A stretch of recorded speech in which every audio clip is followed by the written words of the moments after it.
ને ફરીથી એક સરસ મજાનો 14/5/2017 જે પોસ્ટની એક્ઝામ છે એનો આ પ્રશ્ન, એક વસ્તુ ₹651 વેચવાથી 7% નુકસાન થાય છે, તો તે વસ્તુની ખરીદ કિંમત શું હશે? મિત્રો આવા પ્રશ્ન અંદર આપણે જે ટેકનિક વાપરીએ છીએ, કે ₹100 જ એક કોઈ વસ્તુ છે અને 7% નુકસાન થતું હોય, એટલે ₹7 નુકસાન થતું હોય, તો એ ₹93 વેચાતી હોય, બરાબર. તો આ વસ્તુને બેઝ બનાવીને આપણે શું કહી શકીએ કે ભાઈ ₹93, કારણ કે એને વેચાણ કિંમત આપી છે. 651 શું છે? વેચાણ કિંમત. ₹93 વેચાણ કિંમત હોય ત્યારે એની જે ખરીદ કિંમત હશે એ કેટલી હશે? 100. તો 651 કેટલી? બસ દાખલો પૂરો. આ 100 છે એ એમને ગુણાકાર, આ પદ આખે ઉલટાઈ જાય, 651/93.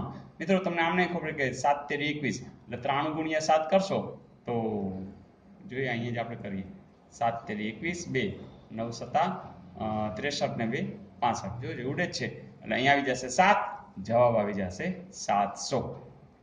તો આ રહ્યો જવાબ. અને મિત્રો થોડીક જો તમને સ્પીડ હોય તો સીધી આમાં નજર કરો ને તો એ ખબર પડી જાય કે 7%, જોજો રાઉન્ડ ફિગરમાં આ જ છે, તો 7 × 7 = 49, જોજો 700 માંથી 49 બાદ કરો છો તો 651 એમ પણ મળી જાય. અહીંયા તમે 800 ના સંદર્ભે વિચારો કે 800 જેવું હશે તો 800 56, તો 56 બાદ કરવાથી આટલું આવતું નથી, તો અંદાજે તમે સીધે આમાંથી પણ મેળવી શકો. ને મિત્રો તમને આવી અપૂર્ણાંક સંખ્યા આપી હોય અને તમને એમ કે ઉતરતા ક્રમમાં ગોઠવવામાં આવે તો ચોથા ક્રમે શું આવે?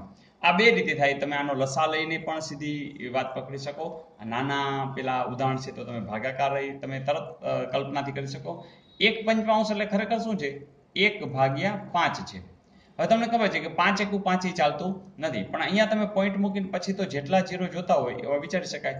આપણે જાજી કંઈ જરૂર નથી, આપણે એક જ કામ કરીએ કે અહીંયા 2 અંક એટલે 5 દુ 10 થાય, પણ પોઈન્ટ ટપી જઈએ છીએ એટલે આનો જવાબ આવશે 5 દુ 10. ઓકે, એટલે 0.2.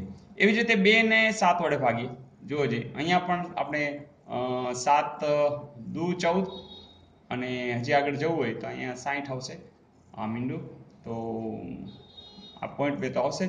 તો 7 9 એની બદલે 8 7 56, બસ. હવે એટલે આટલું જ ઘણું છે. એ જ રીતે 3/5, જોજો અહીંયા પણ 3.0 એટલે પોઈન્ટ ટપી ગયા છે, એટલે 6 50 30. તો આમાં હવે આગળ નથી વિચારતા, ખાલી આ તો હું મસ્ત કરું છું, પણ આટલું જ ખાલી આપણે આમાં જ રસ છે અને એટલું જ આપણે કરશું. અહીં 0.6 થયા.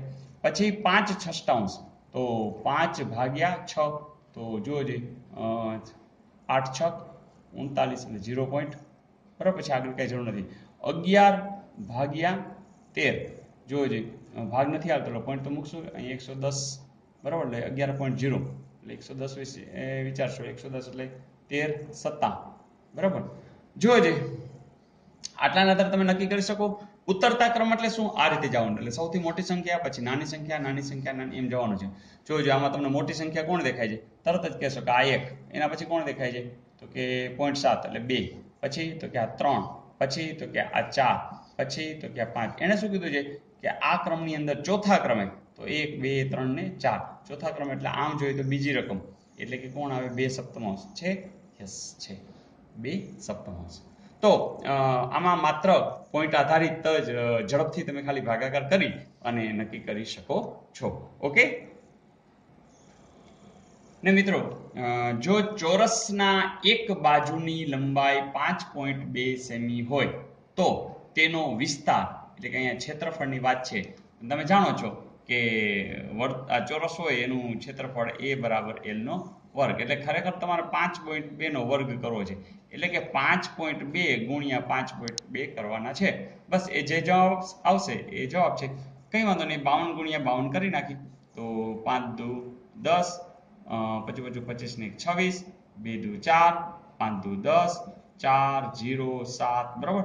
પછી 2 અંક પછી પોઈન્ટ મૂકશો, 0.2 છે, 0.2 છે એટલે 2 અંક પછી, એટલે 27.04.